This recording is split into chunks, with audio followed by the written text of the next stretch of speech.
Imagine a civilization so dominant, its legions conquering vast lands, its roads stretching like arteries into the unknown, its cities glittering with marble and innovation, a civilization that seemed unstoppable. Now ask yourself, what if that very dominance came not from pure strength, not only from strategy, but from an invisible force, money itself? And what if the misuse of that force became the trigger of its downfall? Today, we're going to peel back the veneer of the mighty ancient Rome and reveal a stark paradox. The same monetary system that empowered Rome may have ultimately undermined its foundations. What followed was not just defeat on battlefields, not just barbarians at the gates, but a slow unraveling of an economic fabric. Why did one of history's greatest empires crumble under the weight of coins and credit? The twist is, the story isn't just about barbarians, it's about bankers, inflation, debt, debasement, and the erosion of trust. Lessons frighteningly familiar to our modern financial world. So if you believe money is just a neutral tool, think again, because the rise and the fall of Rome were deeply bound to how money was used, misused, and eventually weaponized. Let's set the stage. We begin in the era of the Roman Republic, a little city-state nestled by the Tiber River. Over centuries, it grew into an empire covering large parts of Europe, North Africa, the Middle East. In this transformation, several financial systems emerged: coins, taxation, credit, lending, public borrowing. These were not just appendages, they were vital lifelines. For example, the Roman coinage system: gold auri, silver denarii, brass sestertii, money made flesh. But money in Rome was more than currency. It was power, prestige, propaganda. The emperor's face on the coin, the value guaranteed by the state, the public works paid for with minted metal, all sent messages. And behind that, the elites and the state wielded credit, taxation, and debt to mobilize armies, build aqueducts, feed cities. Key figures, while not always the financiers we think of, played crucial roles. Augustus, who reformed Roman coinage and consolidated power. Caracalla, whose actions in the 3rd century began a cascade of monetary problems. Emperors and senators, publicani, tax farmers, merchants, soldiers, all participants in the financial dance. The twist we'll reveal: Rome's money didn't just facilitate expansion, it sowed seeds of decay. Over the course of this journey, we will trace the origins, the rise, the breaking point, the fallout, and the failed fixes, and then tie it back to our world today. In the earliest Roman economy, agriculture was king. Rome's foundation rested on small farms, citizen soldiers, tribute from conquered territories. The economy was largely agrarian and slave-based. Coins arrived gradually. And here lies our first subtle but vital point.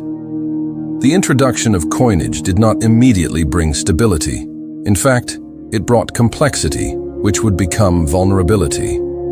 As early as the late Republic and early Empire, Rome adopted silver denarii, gold auri, and other denominations. But what happens when you depend on minting coins and collecting taxes across vast distances? Let us pause here and look closely. The institution of taxation, tributum, meant that Rome had to collect land assessments, goods, cash, often from far-flung provinces. The state increasingly relied on indirect sources of revenue, conquests, tribute, mining. But these were not limitless. One early warning sign: credit and debt became significant. The Roman economy began to use more money as a medium for credit, loans, interest, obligations. Historians show there was more than just coin metal. There was debit, promise, finance. Thus, the origin phase: Rome built a vast empire upon money systems, but money also introduced risk. The risk of overextension, of relying on future conquest for revenue, of debasing currency when needed. These seeds would grow. As the Roman Empire reached its apex, roughly late 1st century BCE through 2nd century CE, the monetary engine roared. Trade flourished, public works multiplied, armies were paid, cities grew. In this period, The economy of Rome can be described as surprisingly advanced for its time. In the early empire, scholars estimate the standard of living and economic sophistication approached early modern levels. Agriculture, trade, coinage, all combined. For example, Egypt became Rome's breadbasket. Olive oil and wine found markets across the Mediterranean. Large trade networks existed. Coins circulated across provinces. Romans minted coins with imperial portraits, both monetary instruments and propaganda tools. Rome's money machine allowed it to maintain a professional army, build roads and aqueducts, and administer a sprawling empire. On the surface, it seemed invincible. But here is the key. To sustain this expansion, Rome needed ever more money, more coinage, more taxes, more resources. The money itself became a tool, but also a burden. The state's obligations expanded. Legions on multiple frontiers, large urban populations, the cost of governing provinces, the expectation of bread and circuses. One classic example, the coinage reform of Augustus, which set ratios between denominations and centralized minting. This sort of reform is normally seen as strengthening the system. But behind the scenes, it underlined how dependent Rome was becoming on a stable, abundant currency and the capacity to mint and distribute it. In effect, Rome's rise was powered by money, but powered in a way that would later make collapse possible. Now we arrive at the critical phase, the breaking point. Money that once fueled Rome began to crack the empire from within. One of the most lethal mechanisms, currency debasement. As Rome's silver supplies ran low, emperors began reducing the silver content in coins. For instance, the denarius began to lose its silver content over time. By the time of 265 AD, coins had barely 5% silver, and prices had skyrocketed by 1,000%. The result, inflation, loss of trust in money, increased cost of everything, including paying soldiers. The very tool Rome used to pay its legions became flimsier. Soldiers demanded more pay or refused service. Military obligations became costlier. Meanwhile, Rome's territories extended, conflicts multiplied, frontiers erupted. The cost of administration and defense ballooned. Trade shrank as instability grew. To cover this, taxes and contributions increased. The pressure on the provinces and the city of Rome became immense. Remember the tributum, the tax levy. These mechanisms became heavier burdens. Another dimension, debt and credit. Rome's economy had grown reliant on credit flows, loans, obligations, land speculation. In 33 CE, under Emperor Tiberius, a severe economic crisis occurred because of a rush by creditors to buy land and a collapse of credit. The emperor stepped in with huge interest-free loans to halt the crash.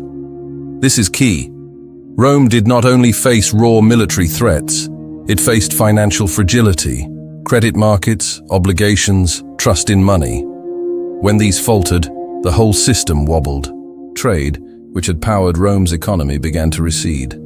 As currency lost value and risk grew, local exchange and barter increased. The empire's integration weakened. Rome's money machine was now running, but with worn gears and cracks. The breaking point wasn't a single battle, it was a financial erosion. The damage was cumulative, but its effects became profound. As coinage lost value and trust eroded, Rome's vast monetary economy began to fracture. Some parts reverted to barter or localized exchange. The imperial state could no longer guarantee monetary stability. Money misused deepened social divides. Particularly during the empire's later phases, the disparity between the rich and poor grew. The traditional patron-client system weakened, social cohesion faltered. Imagine being a small farmer with debts, or a soldier paid in debased coins, or a merchant trading across provinces where the currency might be worth less tomorrow. The social fabric cracked. The state's inability to pay soldiers properly, frontier pressures, internal turmoil, all these combined. The emperor's face on the coin looked the same, but the value behind it did not. Civil wars, usurpations, barbarian invasions, all multiplied. This period is sometimes called the crisis of the 3rd century. Rome attempted fixes, reforms of coinage, attempts to stabilize taxes, restructure debt. But the underlying problem, overdependence on money creation, minting dubious coins, expanding obligations, was too entrenched. The monetary system could not be repaired without root change. Eventually, the Western Roman Empire fell in 476 AD. In short, money that had been the engine of expansion became the ballast dragging the empire down. Why couldn't Rome simply balance the budget or reform the currency and recover? Let's explore. Rome's economy was built assuming new lands, new resources, new taxes. When expansion slowed, so did the inflow of fresh resources. But the state's obligations remained high. Thus, the monetary system began to rest on weaker foundations. Money depends on trust. Trust that it will hold value, that others will accept it. Rome's constant debasement eroded trust. Coins looked stable but were increasingly worthless. Once trust goes, money becomes just metal. Debasement, inflation, more money needed, debasement again. Debt increases, taxes increase, burden falls on the provinces. The feedback loop compounded. The remedies were short-term: mint more coins, raise more taxes, but these only deferred the pain and made it worse. The empire suffered from leadership turnover, power struggles, short-sighted monetary decisions. Without long-term fiscal discipline, fixes were piecemeal. The coinage reform of Augustus prolonged stability, but later emperors failed to maintain it. Thus, Rome's failed fixes show a deeper lesson.